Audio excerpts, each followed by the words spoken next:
अस्सलाम वालेकुम, कैसे हो आप सब। तो बारिश का मौसम है अभी।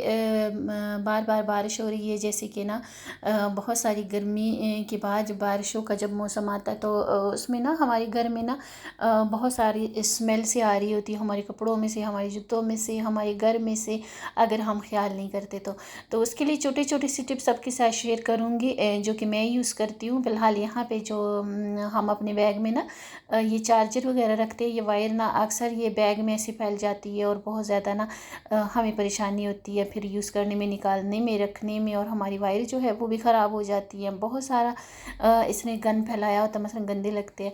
इसके लिए मैंने क्या किया कि ये जो चूड़ियाँ हमारे पास होती हैं ना, जो बिल्कुल इसका कलर ख़राब हो जाता है, फिर कहीं ना कहीं हम इसको फेंक देते हैं, तो ये बहुत सॉफ्ट सी होती है और आप जिस तरीके से भी आप इसको शेप दोगी तो ये ना बहुत आसानी से दे सकते हो। तो मैं क्या करती हूँ कि कोई भी ऐसी चूड़ी लेके ना जो हम नहीं पहन रहे, ख़राब हो चुकी होती है, तो उसको मैं ना अच्छे से अपनी वायर को ऐसे इकट्ठी करके और फिर अपनी चूड़ी जो है वो आराम से इसको लगा लेती हूँ। तो इससे ये होता है कि जब हम पर्स में रखते हैं तो हमें फिर आसानी से मिल भी जाती है, और पर्स में हमारा ना बिल्कुल ये सर पहला पहला पहला नहीं होता, और हमें निकालना और रखना भी फिर आसान होता है। इसी तरीके से जब हम इसको चार्ज लगाते हैं तब भी इसकी लंबी सी वायर होती है और इधर उधर ना वो गिरी होती है, आधी लटकी होती है और आधी हम ऐसे जब मोबाइल चार्ज करते हैं तो उस टाइम पे भी आप ऐसे लगा के और इसको इकट्ठी करके और इस तरीके से आप अपना फ़ोन जो है वो चार्ज पे लगा सकते हो। तो इससे ये होगा कि आपकी वायर बहुत टाइम तक चल जाएगी, ख़राब भी नहीं होगी, वो बिल्कुल अब वो फैला फैला सी भी वो जगह नहीं लगेगी जहाँ पे आपने चार्ज लगाया होगा।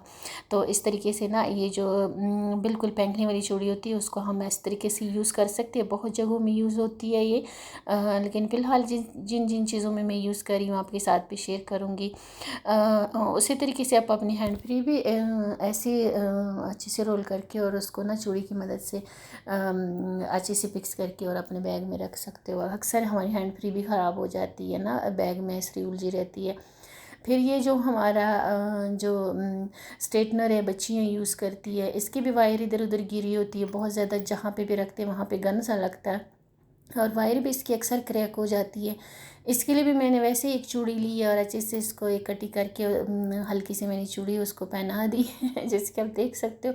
तो अब हमारी वायर जो है ये बिल्कुल अच्छी सी रहेगी, ये वायर ख़राब भी नहीं होगी और जो है कचरा कचरा भी नहीं लगेगी। इसी तरीके से हमारी इस्त्री होती है, अक्सर हमारी इस्त्री की वायर जो है वो इसी वजह से वो ख़राब हो जाती, जल जाती इस्त्री, गर्मी इस्त्री को लग लग के ना।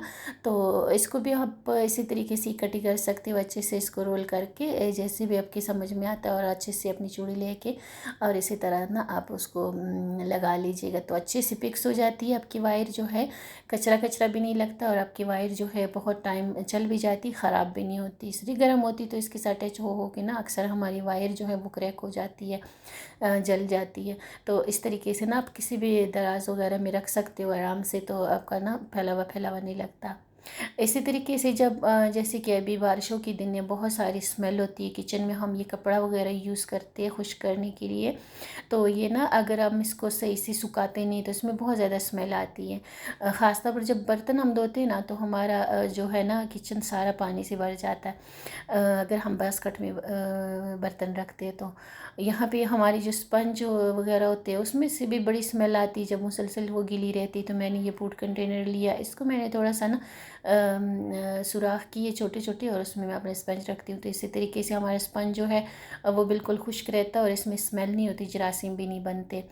इसी तरीके से जब भी मैं बर्तन धोती हूँ तो सारी जितनी भी इसमें वो होते हैं ना सालन चावल जो भी हमने खाया पिया होता है, थोड़ी थोड़ी बहुत रह जाते हैं ना ज़रे, वो मैं निकाल देती हूँ और अच्छे से अपने बर्तनों को रिंस करके फिर अपने सिंक में रख देती हूँ। तो उसके बाद जब मैं धोती हूँ तो हमारे बर्तन जो है बहुत आसानी से धुल भी जाते हैं, ज़्यादा टाइम हमें खड़ा नहीं होना पड़ता और एक ये होता है कि बहुत जल्दी जल्दी हमारे बर्तन धुल जाते हैं। तो इसी तरीके से टाइम की भी बचत होती है और हमारा जो है पानी की भी बचत होती है और हमारे बर्तन जो है वो अच्छे से धुल जाते हैं। जब भी हम सिंक में बर्तन हमेशा पड़ी रहते हैं, हम कितने भी धोए लेकिन सिंक में बर्तन कुछ न कुछ एक दो प्लेट या फिर एक दो गिलास ऐसा पड़े होते हैं ना, तो जब भी मैं पलेटें वगैरह रखती हूँ तो उसको मैं अच्छे से चीज़ें उसमें से निकाल देती हूँ, ताकि हमारे सिंक भी बंद ना हो, और अच्छे से उसको रिंस करके रख लेती हूँ। तो फिर जब मैं धोती हूँ तो इसी तरीके से ना जल्दी जल्दी साबुन लगा के हमारे बर्तन जो है वो बहुत जल्दी जल्दी धुल जाते हैं। तो इस तरीके से हमारे पानी की भी ज़ाया नहीं होती और हमारे टाइम की भी, बर्तन भी अच्छे से धुल जाते हैं। और एक ये कि जब भी मैं बर्तन धोती हूँ ना तो मैं जाली में नहीं रखती। जब हम जाली में बर्तन रखते हैं ना, तो बर्तनों का पानी इधर उधर उसमें से निकल रहा होता है और बहुत सारा पानी हमारा काउंटर टॉप पे फैल जाता है, और फिर हम लगे होते हैं, हम अपना पानी खुश्क कर रहे होते हैं। तो ऐसे छोटा सा टब मैंने रखा होता है, उसमें मैं अपने सारी बर्तन रख देती हूँ। जब पानी रिंस हो जाए फिर मैं अपने बास्केट में शिफ्ट करूँगी, या फिर कैबिनेट वगैरह में भी अगर रखने हो तो। इसी तरीके से ये जो कपड़ा हमने बिछाया होता है ये बहुत काम आता है हमारे किचन में, सिंक के पास। एक हमारे कपड़े गीले नहीं होते, दूसरा ये कि जो भी हम पतीली वगैरह मांजते ना होते हैं ना, चाय का ये मेरा पतीला था, और सिंक के अंदर जब हम मांजते बहुत मुश्किल होती है, सिंक भी हमारी ख़राब होती है। बाहर निकाल के अगर इस साइड पे हम मांजते तो हमारी ये जगह भी ख़राब हो जाती। तो एक छोटा सा कपड़ा हमने बिछाया होता तो उस पर ना हम अच्छे से अपनी पतीली वगैरह मांज सकते और हमारे कपड़े भी गीले नहीं होते। और एक ये कि जब भी हम ख़ासतौर पर इन दिनों में ना जो बहुत स्मेली से दिन है, सारी चीज़ें गीली गीली रहती, बारिश वगैरह हो रही होती है, तो ये जो सिंक की जो जाली होती है ना, इसमें ऑयल वगैरह लगा रहता है। तो इसमें ना अगर इसको हम साफ़ नहीं करते तो इसमें से भी बड़ी स्मेल आती है, और हमारा किचन पूरा स्मेल आ रही होती है, तो बिल्कुल भी अच्छा नहीं लगता। जरासीम भी होते हैं और फिर हम काम करना भी अच्छा नहीं लगता इसमें। तो जब भी मैं बर्तन धोती हूँ तो इसका ड्रेन मैं अच्छे से साफ़ करती हूँ, इसकी जो जाली उठा के मैं अच्छे से साफ़ करके धो के और फिर रखती हूँ। तो इसी तरीके से ना हमारे किचन में से स्मेल नहीं आती इन दिनों में भी। इसी तरीके से मैं कपड़ा जो बिछाया होता है, मैं देखती हूँ अगर वो गीला हो गया तो उसको मैं धूप में बिछा देती हूँ, और एक और नॉर्मल सा कपड़ा लेके मैं वो बिछा दूँगी। ये जो बच्चों के जो टी शर्ट होते हैं ना, जो हम बच्चे यूज़ नहीं करते और बिल्कुल ख़राब से होते, किसी के देने लायक भी नहीं होते, वो कतरे काट काट के मैं किचन में यूज़ करती हूँ, पानी खुश करने के लिए भी और यहाँ पे साइड पे बिछाने के लिए भी। तो इसी तरीके से जब हम टब यूज़ करते हैं तो बिल्कुल भी हमारा काउंटर टॉप जो है, सिंक के आसपास पानी नहीं फैलता और हमें बहुत सारा पानी साफ़ नहीं करना पड़ता।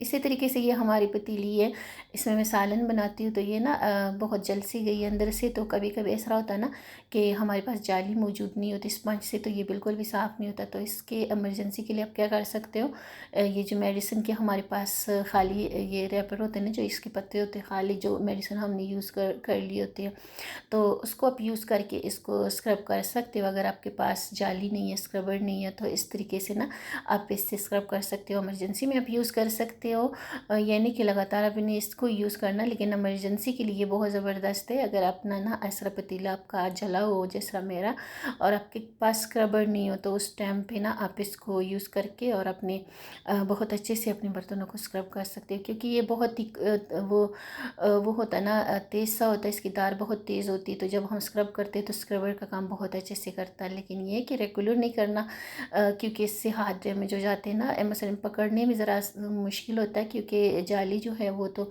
आसान होती, हम यूज़ कर लेते, लेकिन ये जो है ना हाथों को बहुत ज़्यादा टच हो रही होती है, तो रेगुलर नहीं यूज़ करना।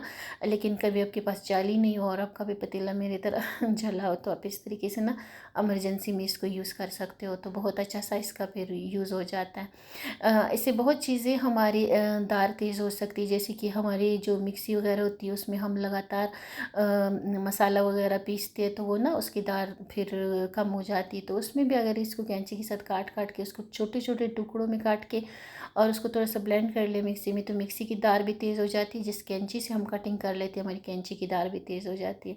तो इस तरीके से हमारा पतीला थोड़ा सा साफ़ हो गया इस वजह से, ऐसे से भी। तो अगर आपके पास जाली नहीं है तो आप कर सकते हो इसको यूज़।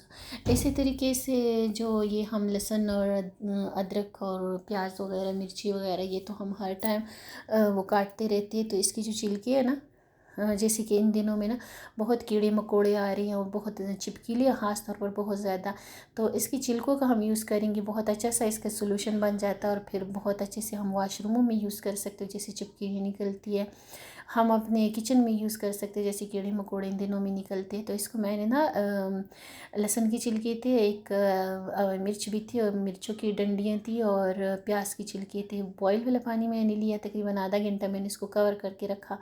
आधे घंटे के बाद ना इसका बहुत अच्छा सा इसमें असर हो जाता पानी में, गर्म पानी में जब हम डालते हैं ना, तो बहुत अच्छा सा हमारा सॉल्यूशन बन जाता है। और इसमें हम इसको हम किसी भी स्प्रे बोतल में डाल के, और जब ठंडा होगा, और इसको हम किचन में यूज़ कर सकते हो। जो छिपकली वगैरह आती है, जो मच्छर कीड़े मीड़े, ये काउंटर टॉप पे, चूल्हे के आसपास, सिंक के आसपास ये चीज़ें आती है ना, जैसे मानसून के दिनों में, तो इसको आप अपने काउंटर टॉप पे यूज़ कर सकते हो, अपनी चूल्हे पे यूज़ कर सकते हो, अपने वाशरूमों में जो छिपकली वगैरह निकलती हैं, फिर बच्चे डरते हैं, फिर वाशरूम भी नहीं यूज़ करते, तो वहाँ पे आप स्प्रे कर सकते हो। छिपकली बिल्कुल भी नहीं आएगी, क्योंकि इसकी जो स्मेल है ना वो बहुत स्ट्रॉन्ग सी है। इसी तरीके से मैंने कपड़ा डिप करके अपने सारे काउंटर टॉप पे मैं करूँगी, और चूल्हे पे भी मारेंगे। जो चूल्हे के पीछे जो दीवार होती है वहाँ पे, और इसकी इतनी स्ट्रॉन्ग सी स्मेल होती है ना कि ये चीज़ें मुझे कीड़े मकोड़े फिर नहीं आते। इसी तरीके से ये सेम पानी आप अपने पौधों में यूज़ कर सकते हो। जब हमारे पौधों में कीड़ा सा लग जाता है, तो ये वाला जो पानी है ना, अगर हम इसको स्प्रे बोतल में डाल के उस पर स्प्रे करें, तो हमारे पौधे जो हैं बहुत अच्छे से हरे भरे हो जाते कुछ ही दिनों में। तो ये बहुत अच्छा सा सोल्यूशन हमारे पास बन के तैयार हो जाता है, और हम बहुत सारी जगहों पे इसको यूज़ कर सकते हैं।